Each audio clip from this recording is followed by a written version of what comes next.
Mais qu'est-ce qui les fait tous courir? Pour ceux qui n'aiment le sport que devant leur téléviseur, il est difficile de comprendre qu'on puisse se passionner pour la course à pied. Pourtant, ils seront près de 30 000 à venir participer dimanche au Run Lyon. Au choix 10 km, semi-marathon ou même marathon, soit plus de 20 et plus de 42 km. Des épreuves qui ont lieu en ville, sur le macadam. Mais qu'est-ce qui les attire tous? Faut-il absolument s'y préparer? Est-ce bénéfique ou dangereux pour le cœur, pour la santé en général? Les réponses avec nos invités. Tout d'abord, Christophe Puginier, bonjour. Bonjour. Merci de nous avoir rejoints sur ce plateau. Vous êtes le coordinateur des épreuves de course.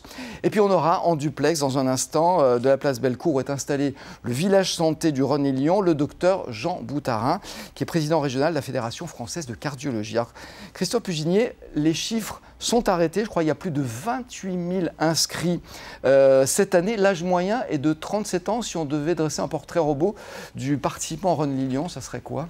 Effectivement, vous l'avez dit, 37 ans, plutôt... C'est une moyenne, hein? C'est une moyenne, effectivement. Alors, plutôt homme que femme, mais on le verra après en fonction des distances. La tendance, c'est que les femmes courent de plus en plus également. Et après, il y a vraiment tout public. Donc, jeunes, plus âgés, de tout milieu. Donc, c'est ça qui est bien, c'est un sport populaire et on y retrouve toutes les classes sociales et puis tous les âges. Donc, très représentatif de la population. Exactement. La plupart vont participer, j'ai regardé les chiffres, aux 10 km. Mais ça, c'est pas vraiment une surprise.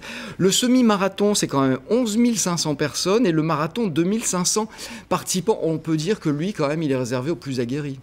Oui, effectivement, ça demande quand même ça nécessite une préparation qui n'est pas neutre. Donc voilà, il faut trouver le temps de s'y préparer. Donc forcément, il y a moins de personnes qui peuvent y accéder à cette fameuse distance marathon. Mais enfin, de plus en plus, ces distances attirent de plus en plus de personnes. Preuve en est, l'année dernière, on était, je crois, à 1800, 1900 personnes. Donc on a plus de 30% d'augmentation cette année sur cette distance. Comment vous l'expliquez d'ailleurs, ça, cet engouement pour quelque chose qui est difficile quand même? Oui, mais c'est un défi que chacun se fixe. Et je crois que c'est un petit peu un phénomène de société. On cherche un peu à s'échapper de la vie quotidienne, du travail, du stress. Et donc, prendre ces chaussures de course à pied et courir entre midi et 2 le soir, ça permet d'évacuer pas mal de stress. Et du coup, je crois que c'est vraiment un phénomène de société, quoi. Alors, quels sont les parcours que vous avez dessinés? On va les apercevoir en images. Et pourquoi ces choix? En fait, on a travaillé main dans la main avec les services de la ville de Lyon, la métropole et le Grand Lyon, pour essayer de trouver... on a plusieurs problématiques quand on construit un parcours. Il faut qu'il soit relativement roulant, c'est-à-dire plat, pour qu'il y ait une certaine performance sportive. Il faut qu'on puisse limiter les impacts sur les riverains, parce qu'on ferme la circulation sur les parcours. Oui, donc voilà. forcément... Ça fait pas que des heureux, mais bon, c'est dimanche en même temps. On Effectivement, a un peu plus de temps. et puis on essaye toujours de trouver des solutions pour que les riverains puissent être informés déjà, et puis trouvent une solution alternative à leur trajet quotidien, même le dimanche. Donc voilà, on essaye de prendre un peu toutes les problématiques en compte et également mettre en avant le patrimoine, la ville, le Grand Lyon cette année avec la métropole, puisqu'on va du côté de Caluire, Collonges, Villeurbanne également. Et on prend tous ces ingrédients, on se met autour de la table et puis on essaye de construire un parcours idéal. En regardant ce parcours, il passe par le parc de la Tête d'Or, dedans ou autour? Dedans, dedans, bien sûr. Voilà, ça se comprend. En revanche, il passe par le tunnel de la Croix-Rousse. Moi, les gens qui participent au Rhône Lyon me disent c'est toujours un peu angoissant de passer par ce tunnel, on n'y voit pas bien, on a peur de tomber. Vous avez fait des choses pour qu'il soit moins anxieux? Alors oui, effectivement, déjà la luminosité est un peu relevée par rapport à ce qu'on peut y trouver d'habitude quand on circule en voiture. Après, il y a deux tunnels. Il y a le tunnel mode doux qui est réservé aux piétons et qu'emprunte la course. Et donc effectivement, si c'est réservé aux piétons habituellement, toutes les conditions sont réunies pour que les coureurs puissent y accéder, y passer sans aucun problème. On en voit des images, c'est vrai que c'est vraiment impressionnant comme manifestation, c'est un vrai grand succès. Donc il y a 30% de participants en plus au marathon cette année. C'est vrai que c'est là où on se rend compte que c'est une compétition qui est rentrée dans la cour des grands. Qu'est-ce qui plaît tant dans la course à pied? Parce qu'on a dit le marathon c'est fait pour se surpasser, pour se donner des défis. Mais qu'est-ce qui fait que la course à pied plaît autant? Déjà, on parlait du marathon, mais pour n'importe quelle personne, un 10 km ça peut être déjà un défi. Donc à chacun son défi. On peut terminer une course de 10 km en 1 heure ou plus d'1 heure, et puis ça peut représenter un défi pour chacun d'entre nous. Ça c'est une première chose. Ensuite, c'est sympa aussi de se retrouver entre amis, entre collègues d'entreprise. Il faut savoir qu'il y a beaucoup d'entreprises qui participent. et qui font participer leurs employés sur cette épreuve. Je crois qu'il y a plus de 5000 concurrents qui sont issus ou qui ont été inscrits par leur société, leur entreprise. Donc c'est fédérateur, ça permet de créer du lien et donc je crois que ça plaît aussi beaucoup. Ouais. Alors c'est une course, on l'a compris, hein, sur route. C'est plus dur ou moins dur justement qu'une course en pleine nature pour le corps? Est-ce que c'est plus éprouvant? Je pense que l'effort n'est pas le même. C'est-à-dire que déjà nous c'est relativement plat puisque c'est notre objectif. Alors qu'une course en nature, il y a souvent du dénivelé. Donc l'effort n'est pas le même pour le cœur. Alors je ne suis pas un grand spécialiste, mais j'imagine que c'est pas pareil. On va le savoir dans un instant. Voilà, exactement. Justement, la question qu'on se pose concernant ces courses d'endurance, c'est le niveau de préparation et puis les risques, justement. Vous avez installé un village santé sur la place Bellecour, dans le centre de Lyon. Nous y retrouvons tout de suite en direct le docteur Jean Boutarin, qui est président régional de la Fédération française de cardiologie. Bonjour docteur. Alors, en tant que médecin, comment est-ce que vous voyez, vous, cet attrait du public pour la course? C'est bénéfique en partie pour la santé, mais à certaines conditions quand même. Tout à fait. L'activité physique est bénéfique pour la santé, la course, le vélo.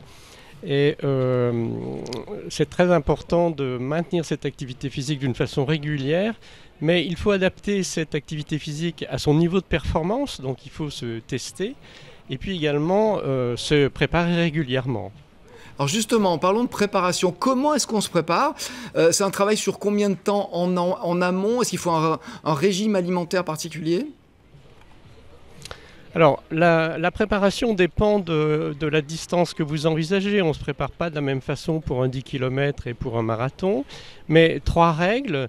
Premièrement, donc se préparer physiquement, donc courir très régulièrement. La deuxième règle, c'est d'augmenter son hydratation et son apport en glucides afin de stocker du glycogène.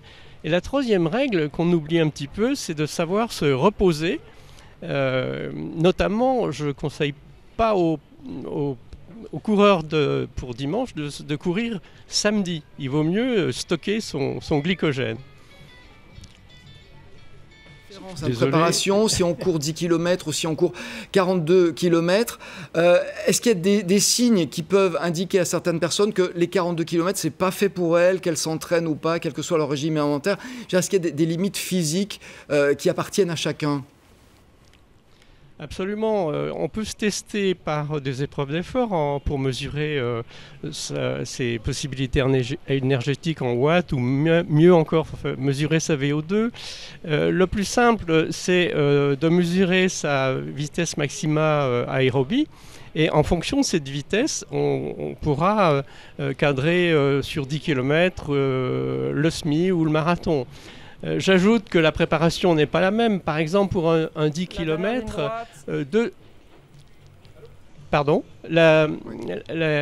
pour un 10 km, 2 tours de parc de Tête d'Or 2 fois par semaine, c'est suffisant. Pour le semi-marathon, je conseillerais plutôt 3 tours de parc à la Croix-Laval. Et puis pour le marathon, alors là, chacun a ses limites, mais ce sont en général des gens qui sont particulièrement préparés. Ouais. Alors quels sont les risques quand même, il faut peut-être le rappeler, qui sont encourus par les coureurs qui sont mal préparés ou pas préparés? C'est vrai qu'il ne faut pas se lancer comme ça dans une course aussi importante sans préparation.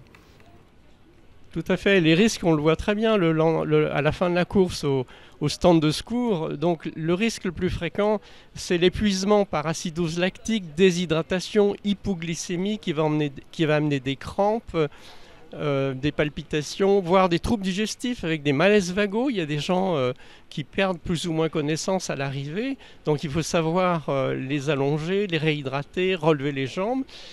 Heureusement, l'accident cardiovasculaire proprement dit est beaucoup plus rare, c'est l'infarctus ou l'arrêt cardiaque qui touche à peu près un coureur pour 100 000 coureurs, donc c'est relativement rare, mais c'est là où les secours doivent savoir le prendre en charge d'une façon très rapide. Oui, et c'est pour cela que...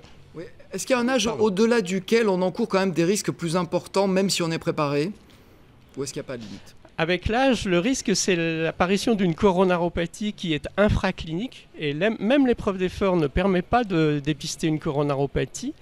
On peut dépister la coronaropathie, mais on ne peut pas prédire le risque de faire un infarctus ou de faire une mort subite, sauf si évidemment on fume, auquel cas le risque est 5 à 10 fois plus élevé. Très bien. Écoutez, merci beaucoup, docteur. Donc, je rappelle que vous serez présent dans ce village santé. Donc, s'il y a des soucis, il n'y a pas de problème.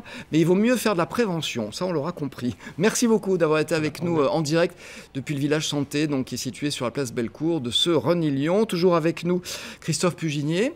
C'est vrai que c'est une course, a priori, quand même, qui est faite pour les coureurs. Ils seront nombreux, ils seront 28 000. En revanche, le public est le bienvenu et vous avez pensé à lui, quand même. Oui, bien sûr, effectivement. Alors déjà, on le soulignait, il y a le village. Donc le village, c'est le village santé, mais aussi des stands, des exposants qui apportent des animations tout au long du week-end, hein, vendredi et samedi.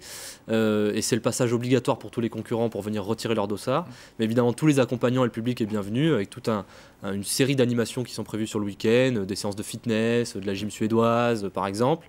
Et le jour J, effectivement, le dimanche, on a énormément de groupes musicaux qui sont positionnés tout le long du parcours pour animer la course. Alors, effectivement, ça anime et ça permet de donner du baume au cœur aux concurrents qui sont un peu dans le dur parfois. Mais ça permet des points de regroupement pour les spectateurs et puis pour venir encourager ses proches, sa famille ou tout simplement les marathoniens ou les Vous coureurs. faites courir les petits aussi? Ça, c'est pour avoir des clients plus tard? Oui, non, c'est surtout pour répondre à toute la demande parce qu'effectivement, le format Running, hein, Running Lyon, c'est notre ambition, c'est de faire le festival de la course à pied. Et puis ils ont l'air heureux. Exactement. Donc c'est faire le festival de la course à pied. Et pour ça, il ne faut pas oublier les enfants. D'une part parce qu'ils ont envie de courir et puis c'est bien d'encourager la pratique sportive à cet âge-là, et d'autre part parce que les parents, ça leur permet de proposer une activité aux enfants, et c'est le samedi matin sur la place Bellecour. Il y aura plus de 600 et près de 700 enfants qui courront. Bon, je vois, c'est un grand succès. Tout a été pensé, tout a été préparé. En tout cas, merci d'être venu nous parler de cette manifestation. Je le rappelle, c'est dimanche et c'est à Lyon. Même si vous ne courez pas, vous avez le droit de venir. Vous aurez des choses à faire et à voir.